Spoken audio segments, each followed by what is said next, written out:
Hello, and welcome to Iron Beetle, a show where we learn many different things. We learn how to use Zeek, we learn how to build distributed systems, and we also learn how to test complex, stateful, multi-process systems. And today's episode is actually going to be a rather deep dive into the testing techniques we use at Target. Let's quickly recap what we've been up to for the past few episodes. If I'm not mistaken, and I'm unlikely to be mistaken in this particular way, we were discussing Tagabittl's new routing implementation, adaptive replication routing. As a recap, originally, Tagabittle used very simple naive routing where each prepare in a cluster of 6 replicas was just traveling along a ring. And a problem with that strategy is that if you cut any single link in this ring, well, the ring unravels, and you are not actually replicating the prepare until you submit a retry. So if one of the nodes in your replica goes dead, the cluster remains formally available because, well, eventually it will retry against a different replica, but the latency was dramatically reduced. So in our new implementation, we implement 2 changes. First of all, the route is no longer a ring. Well, it kind of like still a ring, but now the primary, where the replication starts, is in the middle of this ring. And the primary starts replicating simultaneously along 2 branches of this ring. So if you cut any single link there, the primary will still be able to collect a free prepare case and proceed with commit without incurring any latency. And the second change is that the specific order of replicas is actually selected dynamically. So at runtime, once in a while, we run a so-called experimental op where we pick a route at random and send one prepare across this random route. We measure the outcome, and if the outcome ends up being more efficient than the route which we currently use, we go and switch to that outcome. So I think last time we actually finished reviewing the entirety of the implementation. which is, sorry for blinding you for a moment,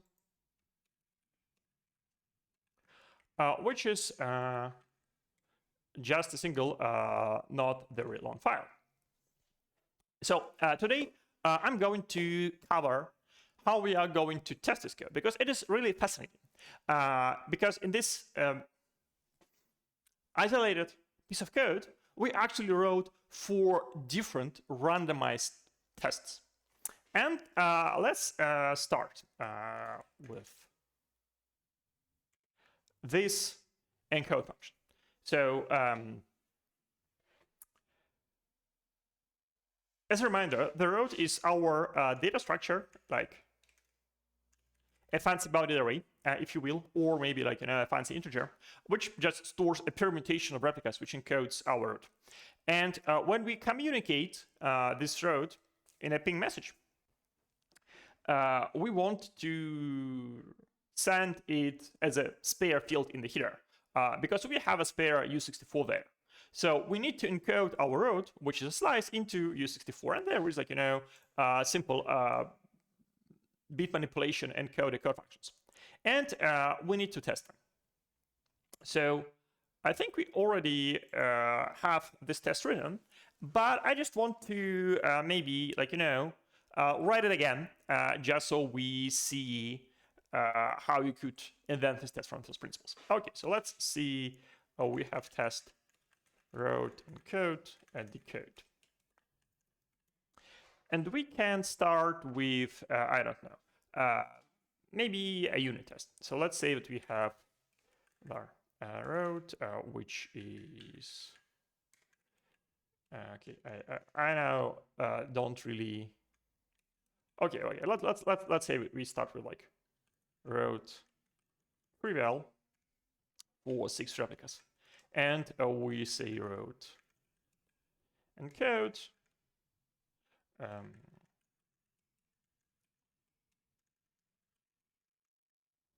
encoding, and then we can say something like try std testing expect equal encoding 0. Well, it probably shouldn't be 0.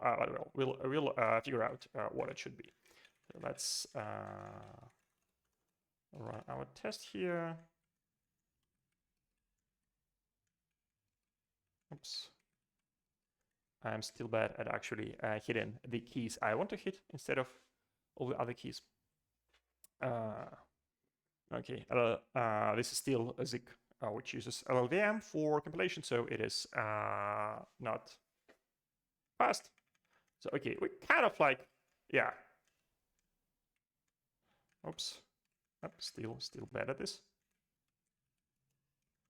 Kind of like, I can write this test and, well, yeah, it passes, but it doesn't really tell us much. And you could see that actually, encoding a single root doesn't help us much. It would be better if we could encode some random root. So maybe like for trivial root it works, but what if it doesn't work for trivial, for non-trivial root? So what we could say is that we could, how do we build a random root? Well, we could say something like this.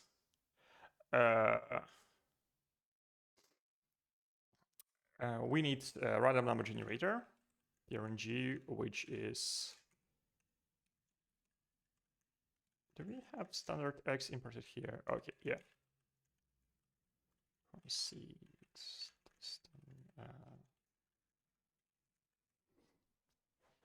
Okay, and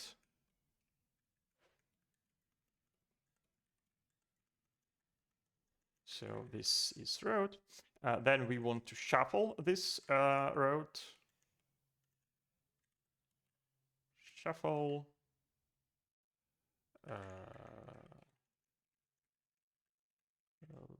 Replicas. Count.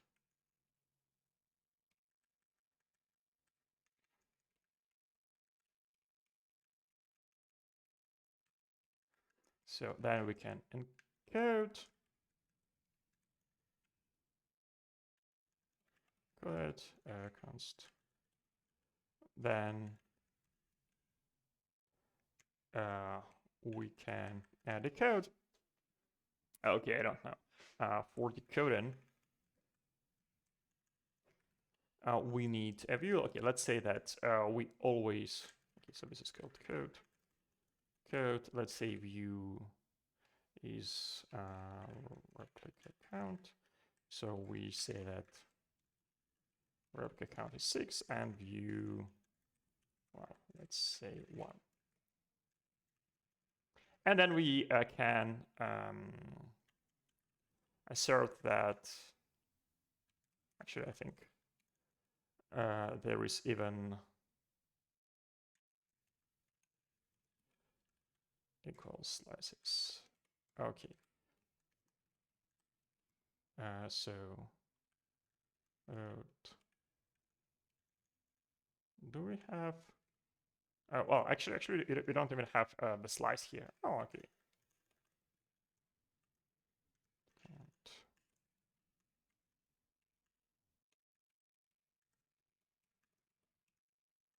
And we got it.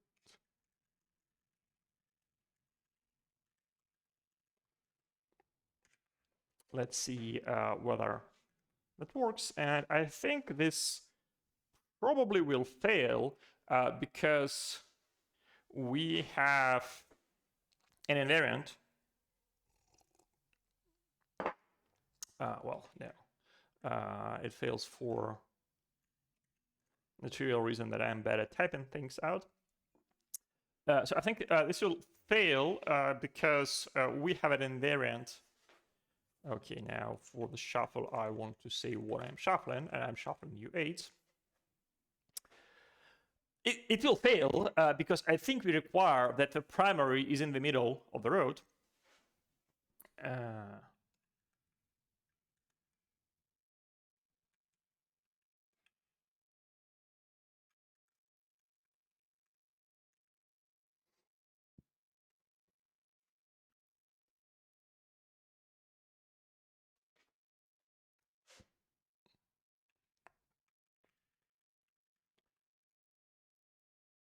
Yeah, like this is like, okay, yeah, lazy completion is annoying a bit.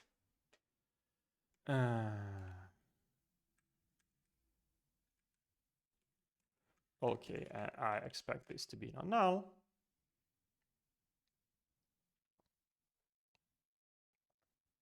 Also, I think this is still version where watch doesn't work. Okay, yeah, and it failed to decode because I think we actually require that the primary is in the middle. So let's say that primary index is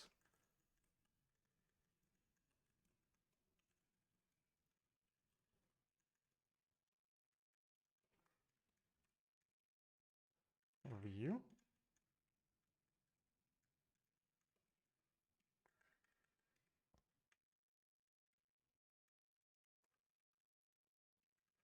And then we want to swap root replicas primary index with root replicas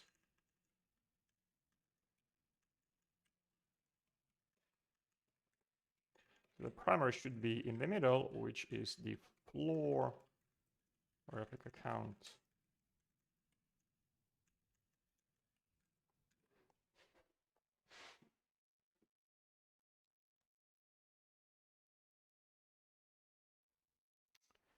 Okay, now still doesn't work.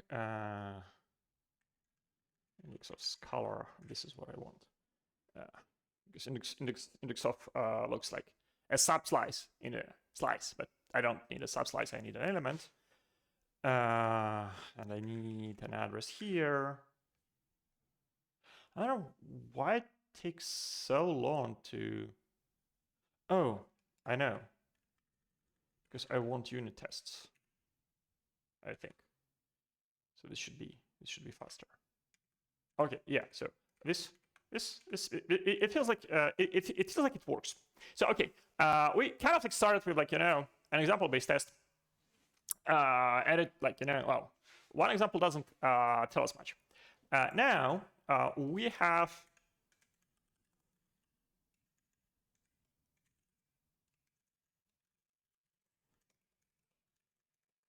written a test which actually uses like random routes. So hopefully we'll see that every time we run this, we get a different result.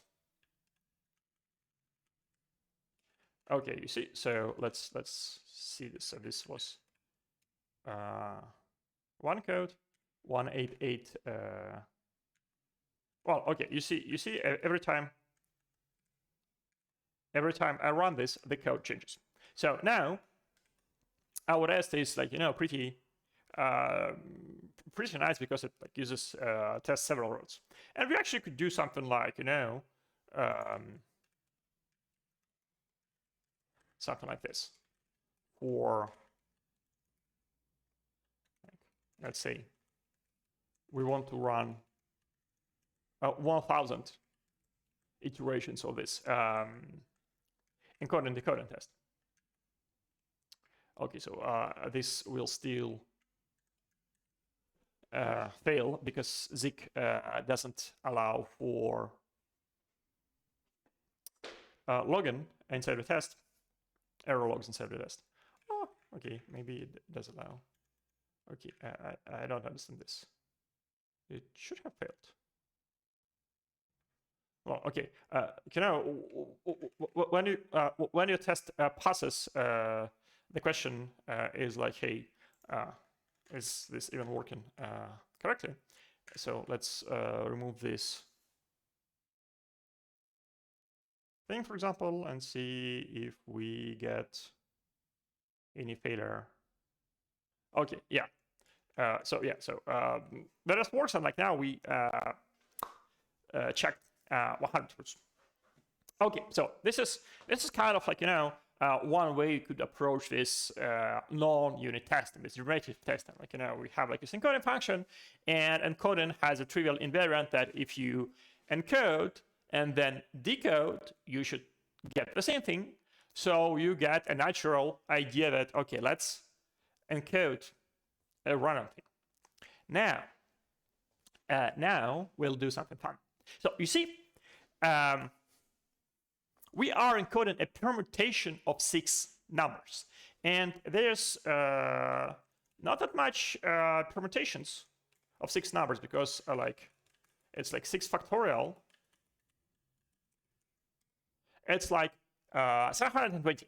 There are 720 roots, actually even less because we also like rotate them. So I think it's like even just permutation of 5, so like 120 roots. And we might want to actually go and exhaustively test every single root. And that kind of like should make you feel a little bit of pain because, like, okay, how do we enumerate, how do we write the code to enumerate all the roots? Well, we kind of like would have to write some kind of a recursive function, right? So we kind of like generate, to generate a permutation of 6, we recursively generate a permutation of 5, and then like, place the 6th element, and it's like, I mean, it's not hard code. Like you could write it. When you were learning programming, you probably wrote code like that like a dozen of times, but it's still kind of like, it's like puzzle solving. And it would be like really cool if we could use the same interface as the random numbers, because like, this like PRNG shuffle, like PRNG shuffle is like very nice way, and like the shuffle itself is also trivial. So if we look at the implementation of shuffle, yeah, it's like, like 2 lines of code. Like it's very simple to understand. And so there is kind of like this disconnect that if you want to generate a random object, that's easy. You just write some imperative code, which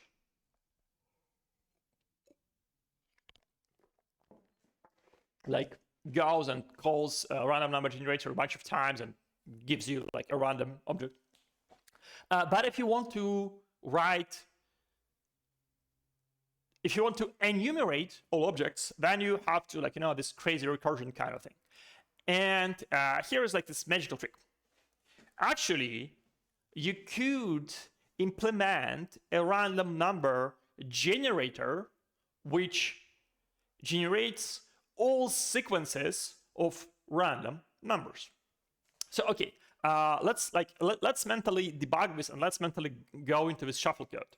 So the first thing we do in the shuffle, we select a random number between like 1 and 5, left minus 1. And well, this being a random number generator, it will give us a random number. But you could imagine like a sort of restartable random number generator, which gives you 0 initially. And then when you repeat this whole thing, it gives you 1, and then it gives you 2, and then it gives you 3, and then it gives you 4, and then it gives you 5. And the trick is that you actually can write this thing. So let's see.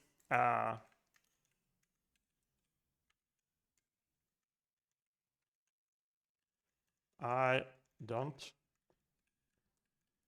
remember exactly the API. So I think this is it. Shuffle. So let's see.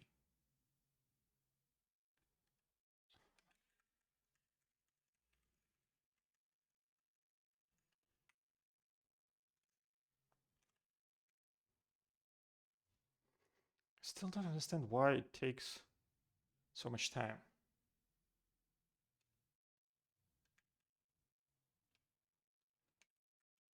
Okay, so where is exhaust again? Okay, it is in testing. So let's see. Import. Testing.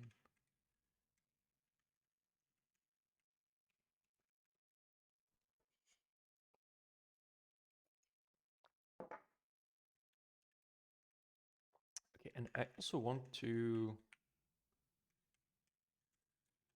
How do I call summary all? I want to understand why it takes so much time to compile this code. Are we building something unnecessary? Okay, let's see. I think I want to say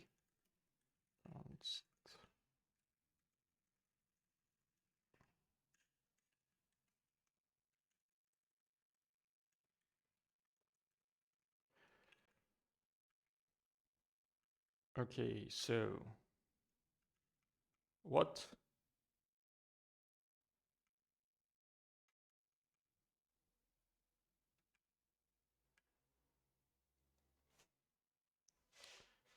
TB client header. Okay, so this build exit client header feels incorrect because it shouldn't take 2 seconds. Okay. I guess we can spend some extra time debugging that, but okay, let's avoid that for now.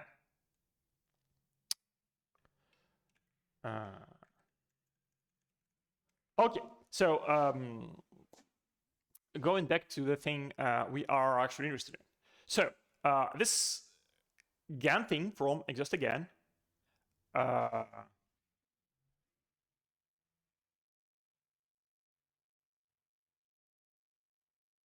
Okay, it still doesn't make sense that it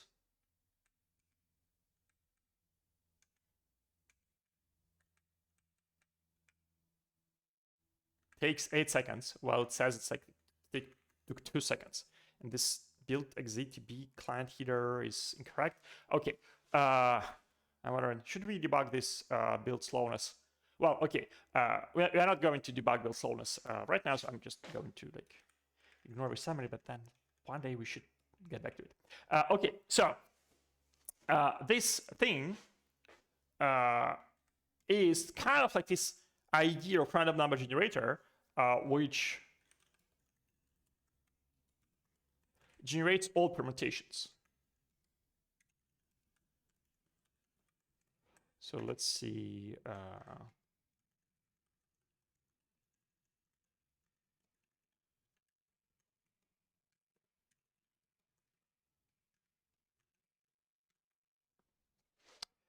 If we got 720, which we expect the number of permutations to be, okay, logged errors, yeah, 720.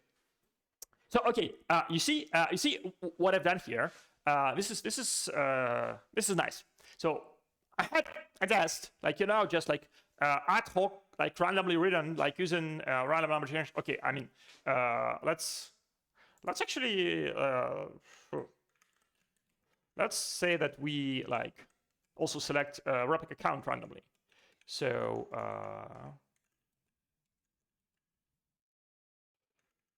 do we have some nice API here? Yeah, range inclusive U8. So I don't know, from 1 to 6. Well, 1 probably won't work because I think we are not encoding rows for solo replicas, but with like 2 replicas, it should work. It doesn't work with 2 replicas. And why is that? Okay, because primary is actually view percentage replica count. Well, no, it should be the same thing. Okay. Did we find a bug?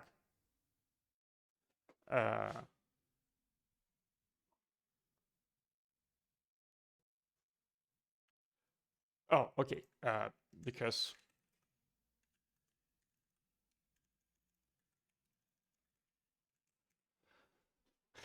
we haven't replaced all 6 with constants. That's why you always like start with introducing constants rather than like doing that.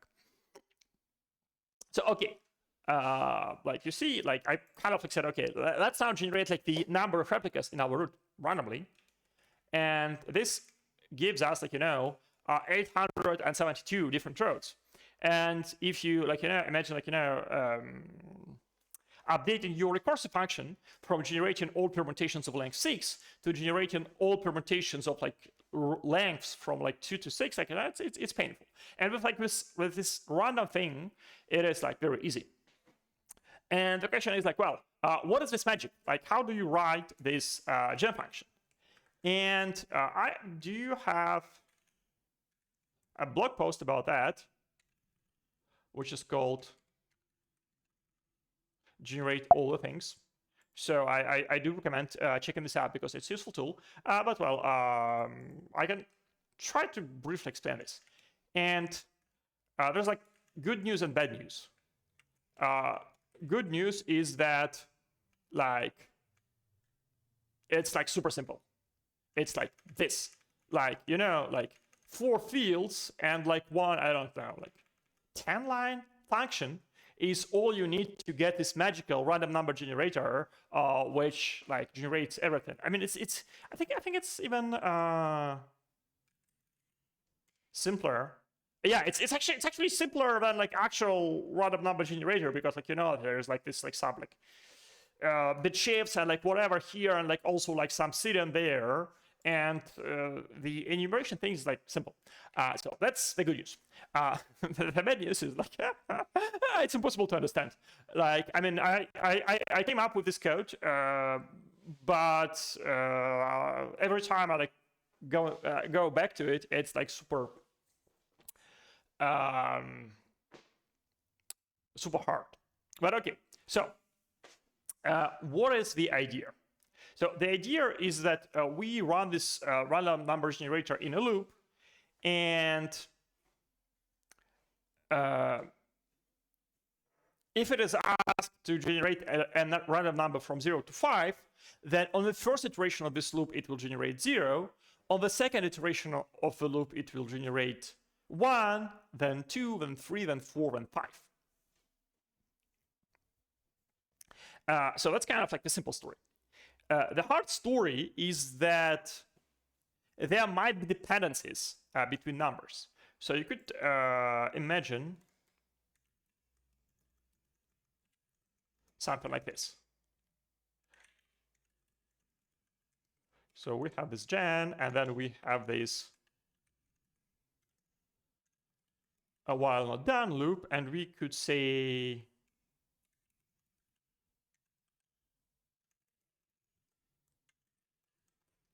so let's say we generate a number from 1 to 10.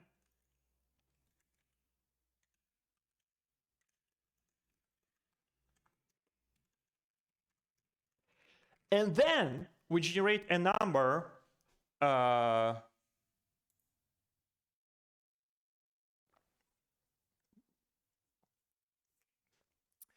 which depends on the number we got first. So let's imagine what we want to do here. So on the first iteration, we want n to be 1 and k to be 0. On the next iteration, we want still n to be 1, but k 2. So let's write this down. A1, k0, the first one. Then we want to increment k. Then, there is no like smaller sequence because k ranges from 0 to 1. So then we go to n equal 2, and then we reset k to 0, and then go to 1, go to 2. So that's basically the idea. How we are going to do this? So okay, when we run a single iteration of the loop, we'll actually remember the sequence of upper bounds that the user asked us and the answer we gave. So on the first iteration, we'll have bounds and we have answer, and bounds would be how range inclusive works. Range inclusive works by generating an int inclusive, and int inclusive is like the only primitive function in this generator.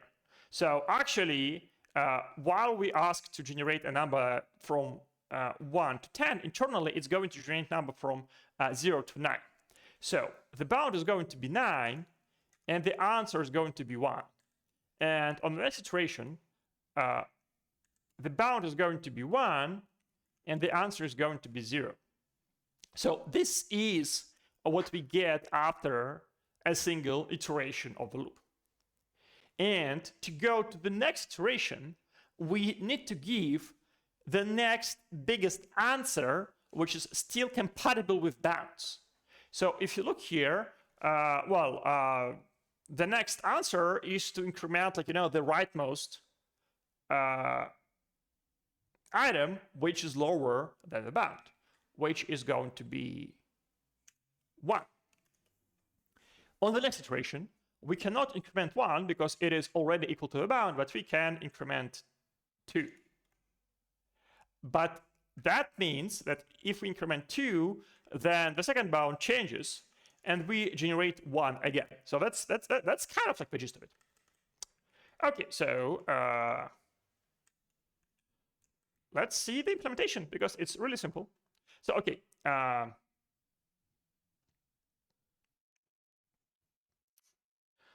we store this array of values and bounds, and it's just limited by 32 because if you do even 32 with 2 values, it's going to be 2 to the 32. So it's already like pretty large number.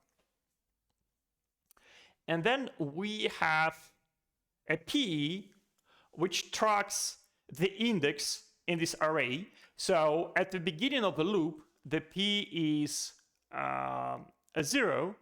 And every time we ask to generate something, we increment P by 1. And P max, well, I would assume that it is the maximum P we had in this iteration or something like that. Okay, so, and we need to look at done and gen function. I think I even will place them side by side.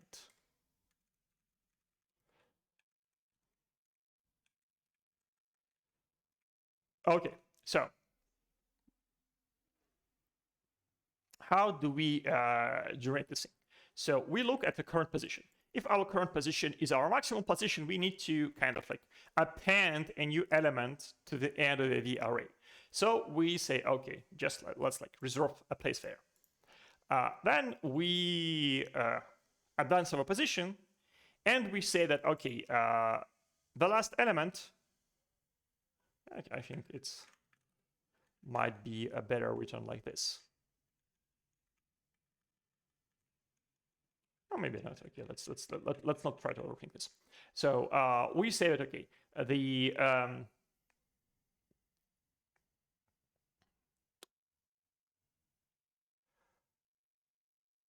bound for this P is whatever is requested, and the value is whatever is the current value. So the value starts with 0. And that's it. So the user calls this gen a bunch of times, and we end up with a sequence of bounds and with the sequence of values which we generated, which is initially 0. Then the user is going to call the down function. And this down function should try to increment our vector. And if it fails, it should return true that, hey, we actually did exhaustively check everything. So, okay. We kind of like need to, like ideally, this should be written in a do while loop. So like we really want to write something while do while, but like Zik doesn't have a do while loop. So I wonder, can we? I think we could do something like this if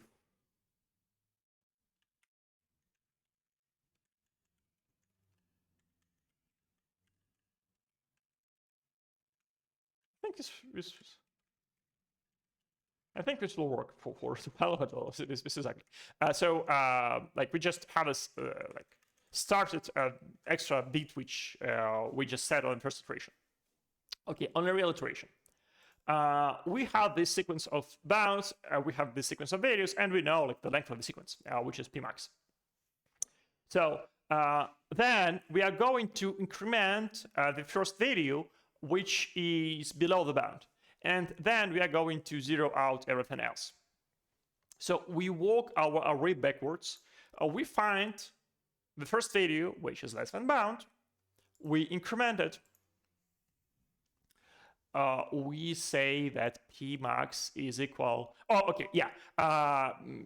And so after we incremented this, we want to zero it. So because remember, okay, I deleted my example. But okay, we had this example where, like, you know, bounds values. We had something like this: 9, 1,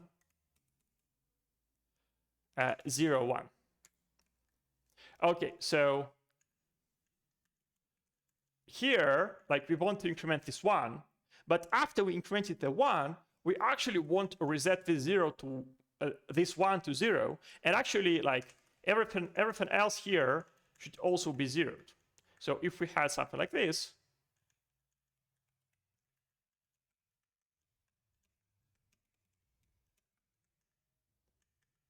okay, let's say that we have like this picture. So these are the bounds and these are the values. You see that those values are maxed out. So the first value the last value which we can increment is the first one. So increment 2, but we also zero out everything else here. So the way we zero out stuff is by just saying that, hey, actually the length of our vector is actually p max.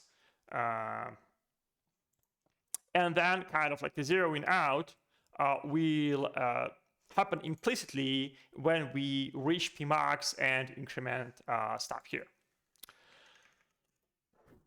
Okay, so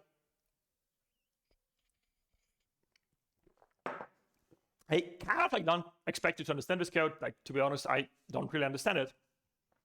But what I do know is that if we actually test this code, if we actually, like, try to generate all the permutations using club shuffle, we can double check that we get expect factorial. So let's get back to our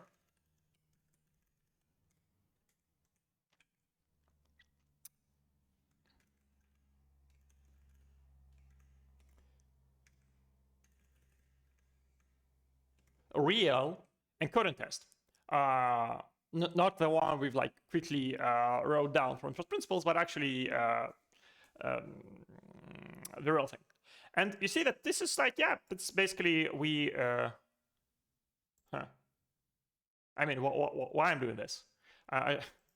Okay, I don't know how to, I don't know how to use my own tool, because obviously I should say const replica count range inclusive u8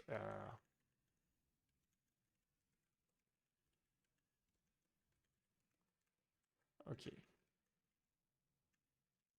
replica count. Okay, so this is okay. This is this is something I'm annoyed. Like I want to remove this 4.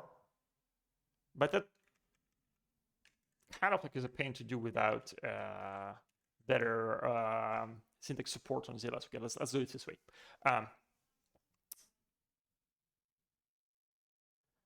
Okay, yeah. So you see, we kind of like we generate every replica count, and then we just shuffle everything and test that every permutation encodes to a code which, when decoded, gives us the same permutation. Actually, I should also assert that decoded count equals replica. I mean, we get that assertion implicitly here when we slice and assert places, but well, that doesn't hurt to assert explicitly. Okay, so this is kind of like a lot to take in, but let's quickly recap. So we have serialization deserialization problem, and the way you test serialization deserialization is that you check that composition of encoding and then decoding gives you the original object. And how do you come with original object? Well, you could specify a couple of examples, or you could generate a random one, or if your state space is actually small, you could go and enumerate all of them. And the freaking cool thing here is that the code to enumerate all objects is exactly the same code which you use to generate a random one. This is beautiful. Okay, so this was encoding. Encoding is easy because when you encode something, you know that the object is valid. The more interesting case is decoding, because when decoding, you also need to check that. What do you need to check when you're decoding? You also need to check that you decode a valid. You also need to check that the encode itself is valid. So basically encoding cannot fail, decoding can. In the test we've written so far, although we did engage the decoding logic, we only engaged it for the happy paths. So we also need to engage it for sad paths.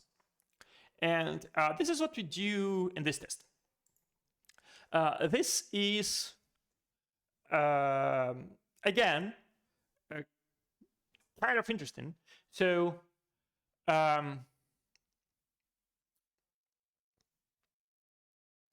basically, what do we want to do here? We want to check that if something can be decoded, then if we encode the result of successful decoding, we get back the original object. The second property we want to check if something is cannot decoded, we actually get a valid null there rather than a random crash. One way we could do this is that we could try to decode a random thing. And the problem here is that our random thing is U64. So if we just generate U64 arbitrarily at random, we actually wouldn't get that one of 720 permutations which are actually valid. It's going to be unlikely. And this is bad. Because that means that you only check for completely corrupted things. You don't check for static corrupted things. So actually, when you write this kind of the decoding test, you should generate the data which is mostly invalid, but you also want to make sure that your random number generation generates some amount of valid data. So that's why outside of this loop, I check that, hey, I generated most invalid things, but also some valid things. And sanity check that everything that I generated is either valid or invalid. Okay, so how do we do this? Well, we generate replica count, and then we generate encoding where we set every item either to some replica or to a byte, which we use in our encoding to kind of as a pattern byte. And then with some chance, we just also go and flip a random bit. And then, yeah, we kind of do this encode, decode, and check that, hey, if it decoded, then re-encode it, it yields back the same code. Otherwise, yeah, it's just invalid. Okay, so that's kind of primitive encoding and decoding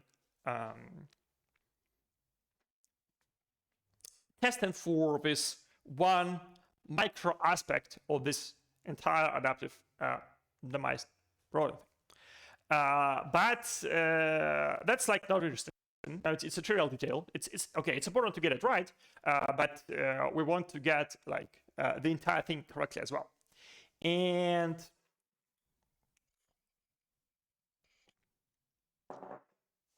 the entire thing is much more complex. We actually want to check that, hey, we do get optimal roads. So how do we do that? Well, we write a fast test. Let me find it. Okay, yeah. So this is a fast test which checks that Trojan finds a best route. So how do we do this? We arrange our replicas into a physical ring, meaning that the time to send a message from one replica to another is proportional to the distance across this ring. Then we run our adaptive randomized rodent and check that we did find the best permutations. Okay, let's see how it goes. Again, it's kind of a complicated test, so it needs a bunch of state. That's why we the first thing we do is that we define this environment struct. Okay, so we have a packet simulator to simulate how messages flow in the network. And the message is either prepare or prepare OK. This is kind of like, a unit fast test. We don't simulate like the actual real message. Well, we do, but that happens in Whopper. So, but here we don't care really about like the entirety of the code. We only care that this adaptive routing component works correctly. And the cool thing about this adaptive routing is that it doesn't really know much about our protocol because it doesn't have to. So we get to define very simple messages. Okay, so we have replica count, view primary replicas, and like, from replicas we get only the routing components or this entire file. Prepare key count is not something I don't remember, what it is for, but well, whatever. And presumably we get our original permutation. So, okay, we select a random number of replicas. We initialize our package simulator saying, hey, we have this many replicas. We have 0 clients. Or we start with this seed. Our one-way delay is 0. We don't clock paths, but we have like custom packet delay function. So packet delay, so like normally network injects random delays. Here we actually want to generate deterministic delay. So we measure distance between source and the target, which is, so ring index is, okay. So source and targets are replica IDs. Permutation is how we permute them, so the actual ring. So we take like replica IDs, find their position in the rings, subtract them, take the absolute number, and we like handle the case like which one is closer. So basically, how like in a ring you have two distances. You can go on the outer ring or on like the inner part. Well, it is not called a ring, like it's like outer section or inner section. And so we kind of like take both source minus target or target minus source, and we select the minimum of them. Okay, so that is a distance, and the packet delay is like that multiplied by milliseconds.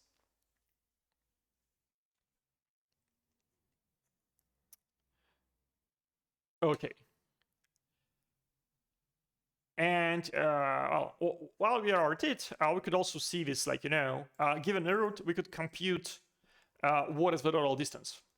So we go through this route and we check pairwise distances between every pair of replicas. Okay.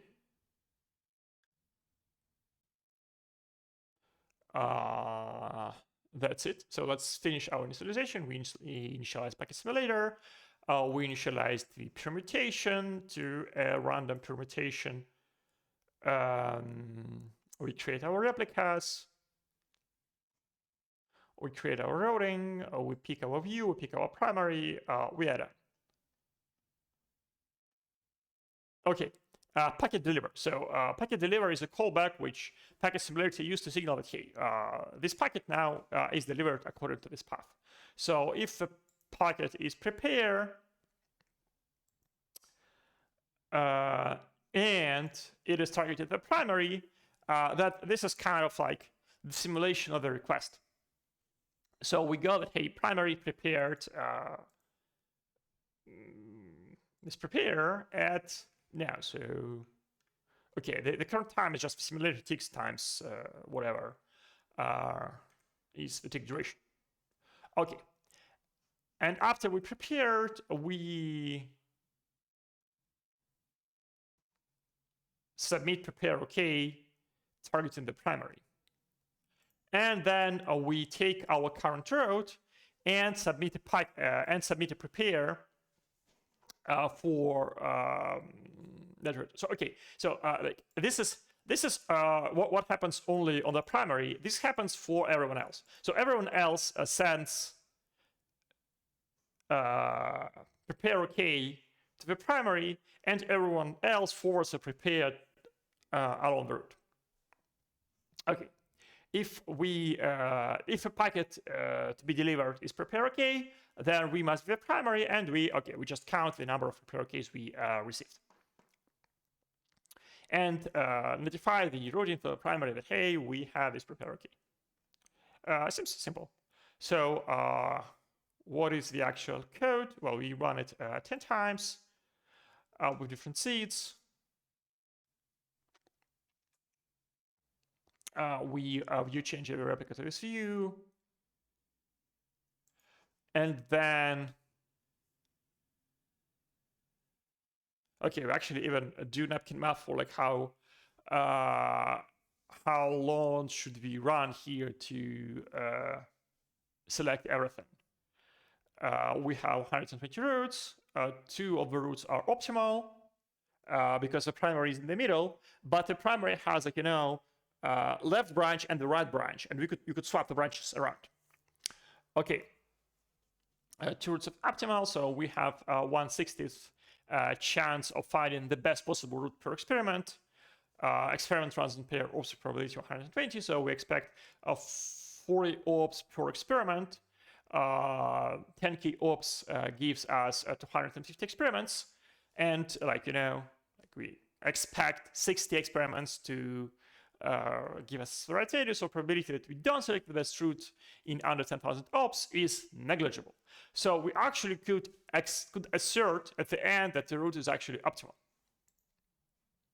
Let's see how we do this. Okay, so we do 10,000 ops. For every op, we submit a packet, and we step the simulator until we have received all prepare OKs. And if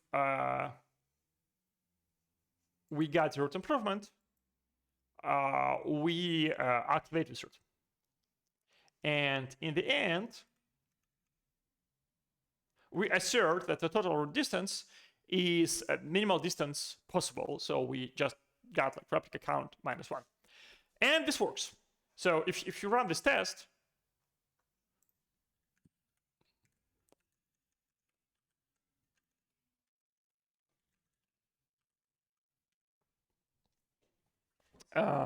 it will pass, which is not interesting.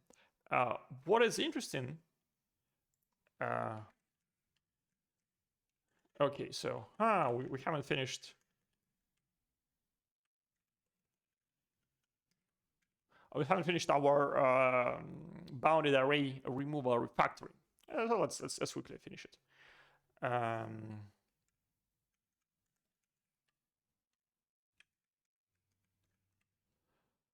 So how do we do this? Oh, next help.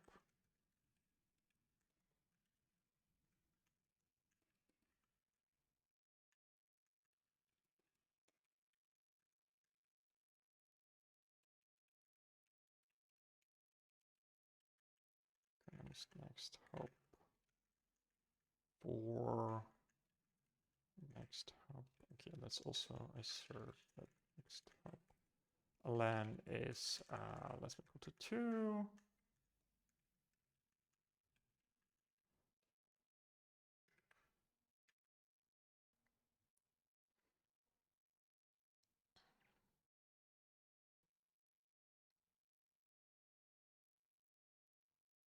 Okay, it works. So yeah, I mean, like, we run test works. Like, what's so funny about this? Well, the hard thing here is that actually this test showed a bug in the cost function, because in my original cost function, I actually want to track in the sum. So let's see if we can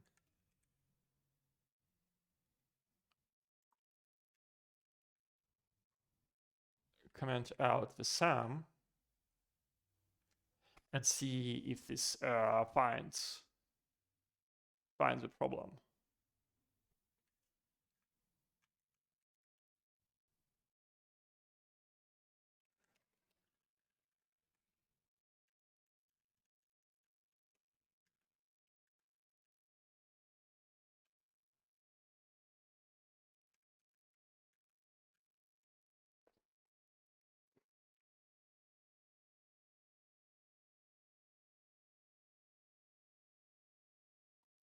Yeah. You see, kind of like if we remove the sum here, we get a failure.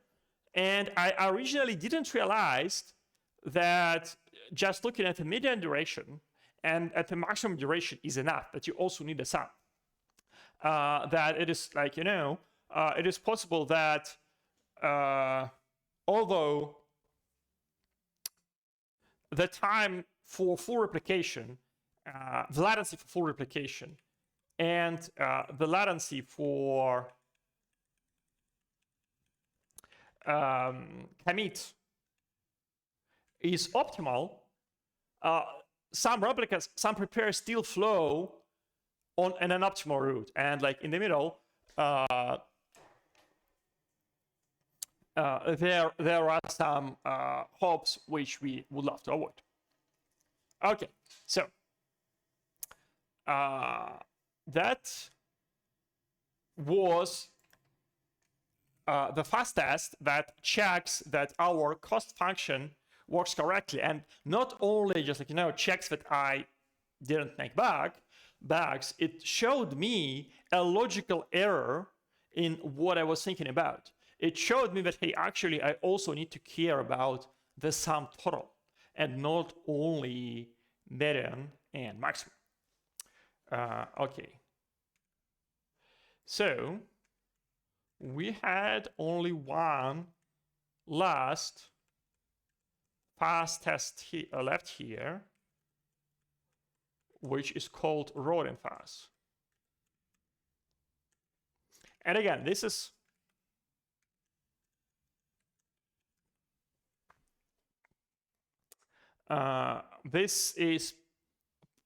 positive space, negative space thinking. So like with encoding, we had a positive space where we checked valid encodings, and then we had negative space states where we checked invalid encodings. So here, the rodent finds best route, kind of like checks a good cluster and checks that we got the correct answer. We also want to check that if we completely misuse our rodent, if our network doesn't have any reasonable topology, gives absolutely random latency variation, we still do not get bugs. And this is what rodent fast does. So it has kind of a different setup. We don't even simulate networking here. Because we don't even we want to check a statement stronger than, hey, rodent, if used by replica, does not crash. We want to check a statement that no matter how buggy the code in replica is, rodent would not crash. So we generate a random rodent, and then we kind of so we don't simulate the whole cluster of rodents. We don't simulate 6 rodents. We look only at one, and then we go and just okay, view change, okay, let's do view change. Prepare, okay, let's do prepare, prepare, okay, let's do prepare, okay. And it's kind of we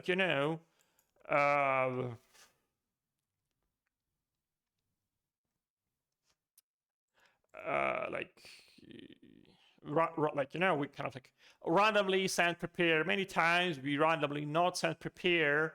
We randomly reroll things. And yeah, that's it. The only thing we do verify is that the route we get actually allows us to connect all the dots, to submit, to let the prepare go through all the replicas.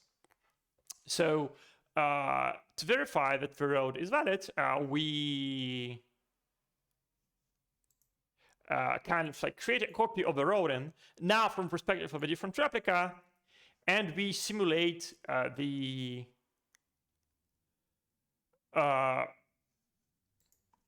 prepare traveling across this road.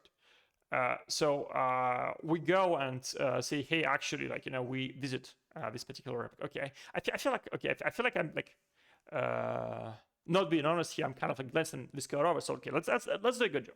Let's actually see how we verify this route. So I think we verify route, yeah, basically.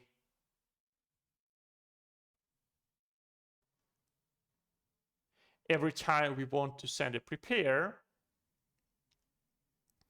And the way we verify this is that we take all the replicas and all the standbys. We create a rodent from a perspective of this replica.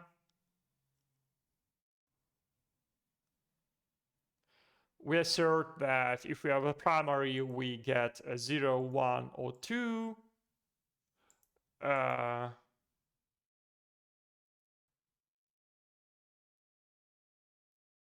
Wait, okay.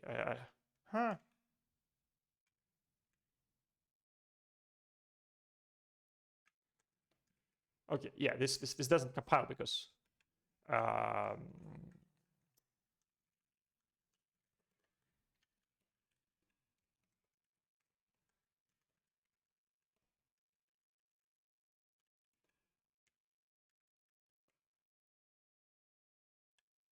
okay, so this should be called next hop.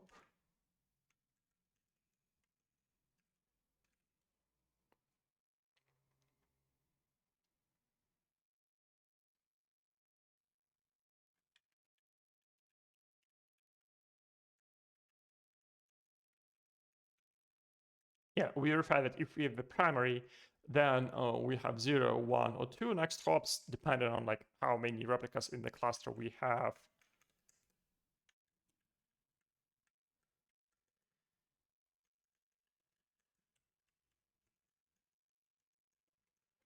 If we are not the primary, we verify that we have at most one neighbor whom we should forward our prepare to. And then we verify that we only visit a member of a cluster once. Okay. And then finally,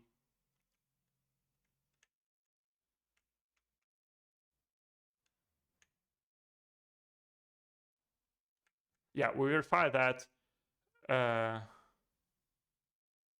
we like don't like try to send replicas which are not part of the cluster.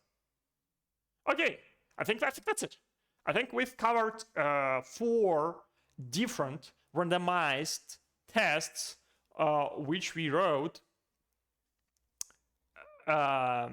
for subsystem in question for rodent. And let's try to enumerate the lessons we've used here. Well, one is that you could apply randomized testing at very fine granularity, like, testing a single method, or at a very high granularity, like, testing the entire cluster of 6 rodent implementations communication with each other. We learned that when you test something, you could generate a random thing, and you could exhaustively enumerate all the things if the number of things is not too large. And furthermore, that the code to generate a random thing and a code to generate all the things is exactly the same if you use that generic. Finally, we learned that you want to approach randomized testing from a perspective of positive and negative space.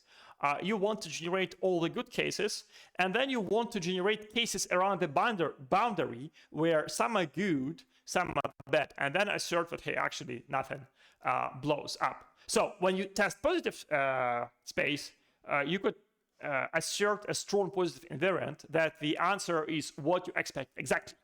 When you test negative space, you don't really assert that the answer is exactly what you're looking for, because negative space is kind of like random stuff is there. You don't know the answer, but you can assert that the thing doesn't break, and you could assert certain properties, like, for example, that the chosen route actually is able to connect the entire cluster. Okay, I think that's it for today. That's it for this week. And that's it for our Rodent implementation. So we can go to our to-do list and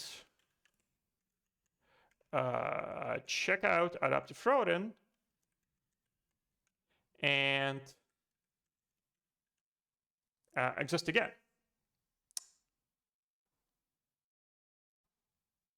Okay.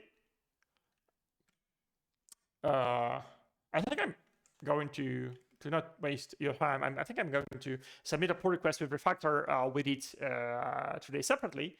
And next week at 5 p.m. UTC, live on Twitch and then on YouTube, we are going to do something else. I wonder if the time has finally come for queries, because I promised you to do queries, and then I decided, hey, I will do like one quick episode about adaptive Rodent, and hey, look, we are 5 hours in on adaptive Rodent. So next time, probably queries or maybe something else. Okay, folks, again, that's it for today, and see you next week. Goodbye.